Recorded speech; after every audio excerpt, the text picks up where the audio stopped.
The basis of everything that I do is that I take garbage as both a concept and a material, and usually some sort of transformation occurs.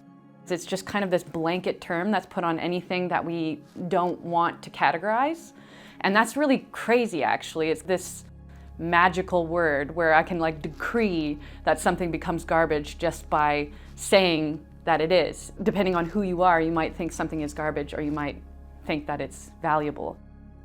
So the project that I did at KVC is called Carbon Copies Frances Whitehead. I take the unwanted work of other artists and transform it into new work. And so with Frances's sculptures, I had 2 toilets. These sculptures went from KVC, where Frances made them, back to New York, and then to Chicago. Then she gave them to me. I took them to a residency on the east coast of Canada, and then I went back home to Saskatchewan, and then suddenly I was moving to the Netherlands. In my practice, always the material dictates what I do. You have to take the problem of the work. I'm an environmental artist making a piece that's ecological, that has a huge carbon footprint, and you have to make that the subject of the work. Where's the carbon? How do I reduce it? Where's the impact? How do I reduce it?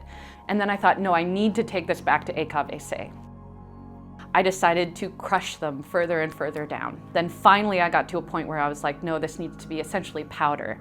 I needed to avoid mold making. All polystyrene, nasty stuff, horrible for the environment. So then the question becomes, what can I use? So I ended up combining waste clay from the other participants with the powder I had crushed from Frances's sculptures into a paste that I then 3D printed to make these spheres. You build it up layer by layer by layer, and as that building happens, you fill it with sand. And then after it's set up enough, you can drain that out, reuse the sand.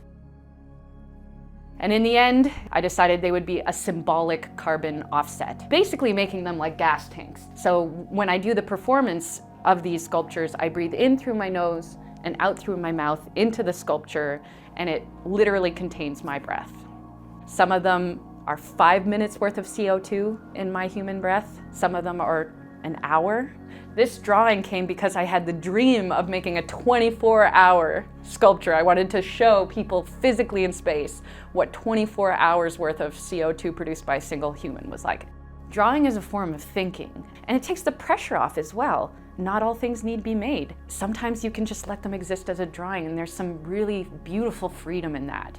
Not everything needs to be made, but then the things that do need to, they really, really need to.